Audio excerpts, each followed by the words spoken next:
ఈ రోజు మేమున్నాము అనంతపూర్ లో. Guess why? ఎందుకు ఏదైనా ఒక విషయం సగం వింటానికి చిరాకు నాకు. రెండోసారి కూడా వినాలా? నా తమ్ముడు పెళ్లి కొడుకు కాబోతున్నాడు అనమాట. సో వాడిని పెళ్లి కొడుకు చేయడానికి మేము అనంతపూర్ వచ్చేసాము, రీచ్ అయిపోయాము. ఇప్పుడు ఆల్మోస్ట్ 8 అయిపోతుంది. Okay okay.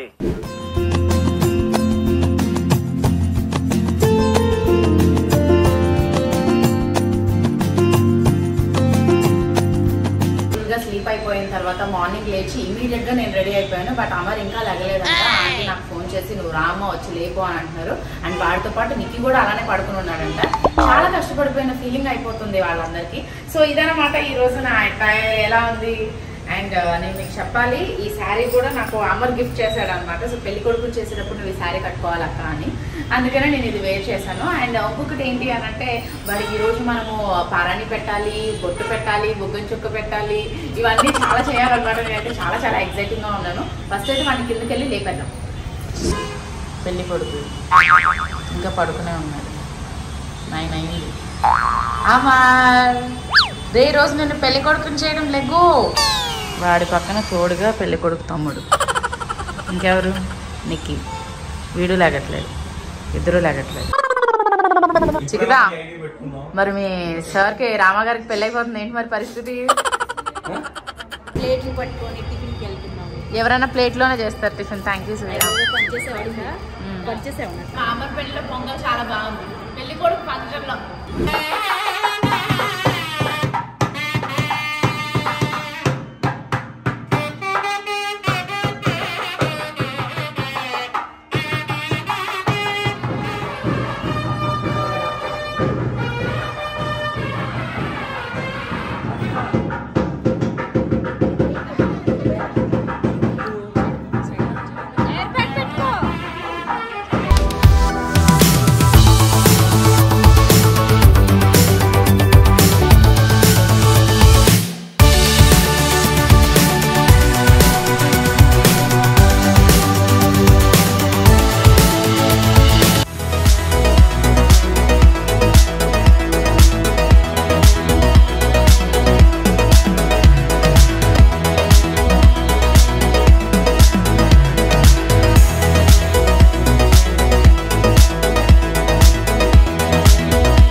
ఇప్పుడు నార్మల్ పెట్టేస్తా. ఎల్లుండా నీకు మంచిది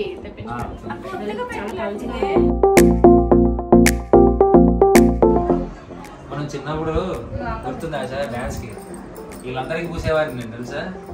you know what, these 2 fellows are my students. ఇది ఓవర్ యాక్టింగ్ చేస్తున్న చైల్డ్ ఆర్టిస్టా? వీడెవడో ఓవర్ యాక్టింగ్ చేస్తున్నాడు, చైల్డ్ ఆర్టిస్టా? చూడరా పాపం, దాంతో కష్టం అవుతుంది.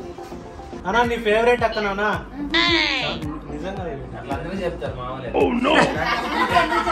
మేము ఆర్టిస్ట్ అయ్యి మేము చాలా బాగా నేర్చుకున్నాం. అసలు మీ ఫేవరెట్ రాదు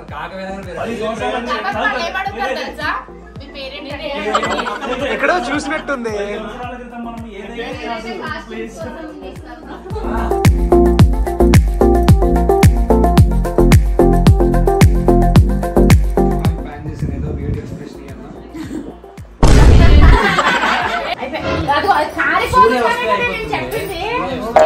ఇది కట్ చేస్తాను కంగారు లేదు.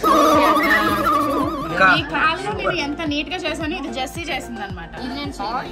ఈ పెళ్లి కాల పిల్లలు రావద్దు అని చెప్తే పెళ్లి చేసుకోకుండా వచ్చేయడం, అన్ని చేసేయడం, షూటింగ్ లో అన్ని అలవాటే కదా. కుర్రోళ్ళు కదా, కొంచెం చనువు ఎక్కువ. నేను రానంటే వార్నింగ్లు ఇస్తున్నారండి. ఏది చికిత మళ్ళీ ఏడుతుంది. అసలు నువ్వు ఎక్కడికి దెక్కకూడదంట కారు. మామూలుగా ఉండదు. నాకు అప్పచెప్పారు బాధ్యత. అప్పుడు ఆంటీ ఇంకేం లేదు తిప్పొద్దు అంటారు.